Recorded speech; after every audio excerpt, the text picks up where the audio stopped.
नमस्कार। मैं इंद्रजीत नारायण से। सुनिए, रूस यूक्रेन युद्ध के 2 वर्ष।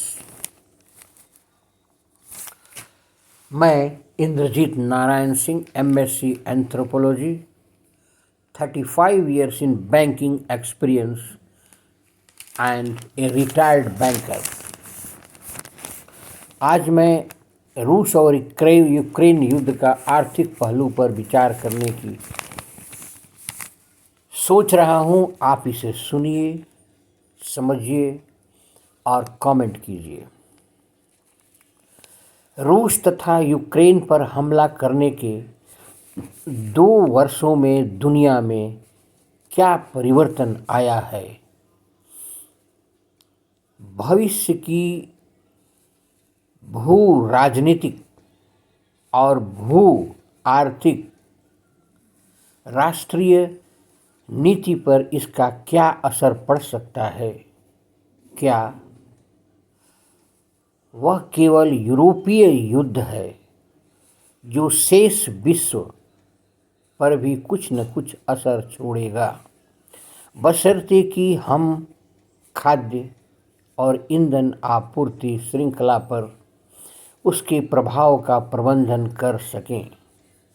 मुझे ऐसा नहीं लगता। वास्तव में 3 ऐसी प्रवृत्तियां हैं जिनके लिए हमें राष्ट्रीय स्तर पर नीति को लेकर अपनी सोच में परिवर्तन की आवश्यकता होगी, खासकर भारत में। पहली बात तो सुनिए, दुनिया पहले की तुलना में अधिक बटी हुई लग रही है। वर्ष 2021 में ऐसी भावना थी कि दुनिया एक नए शीत युद्ध की दिशा में बढ़ रही है, जहां 2 धड़े प्रतिस्पर्धा कर रहे हैं। पश्चिमी देश या चीन आपस में जुड़े हुए थे, लेकिन उनकी व्यवस्थाएं एक दूसरे से अलग थी। दोनों धड़े अपनी अपनी सोच के अनुकूल देशों की तलाश कर रहे थे ताकि एक दूसरे के खिलाफ नए गठजोड़ कायम किए जा सकें।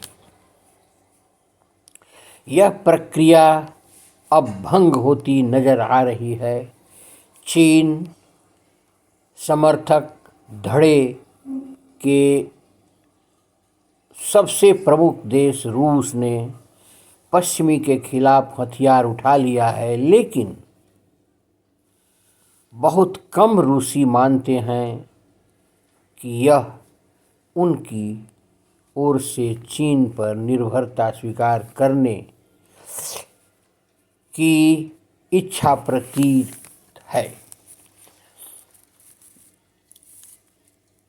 पश्चिम विरोधी होने का अर्थ यह नहीं है कि आप चीन समर्थक माने जाएं। हाँ, चीन आर्थिक और राजनीतिक दृष्टि से रूस का पहले से कहीं अधिक गहरा साझेदार बन गया है, लेकिन रूस अपने स्वतंत्र प्रभाव के केंद्रीय दर्जे को लेकर भी नए ढंग से सचेत है। इस बीच चीन, जो स्थिरता पसंद करता है, उसे अपने विशाल उत्तरी पड़ोसी के अप्रत्याशित व्यवहार की याद दिलाई गई है। आगे सुनिए। भारत सरकार पर यह दबाव रहा है कि 2 वर्ष पहले शुरू हुए इस संकट को लेकर अपनी प्रक्रिया दे, परंतु अपनी वैश्विक प्रभाव वाली यूरोपीय समस्या के रूप में दर्शाना चुना। हकीकत में यूक्रेन युद्ध ने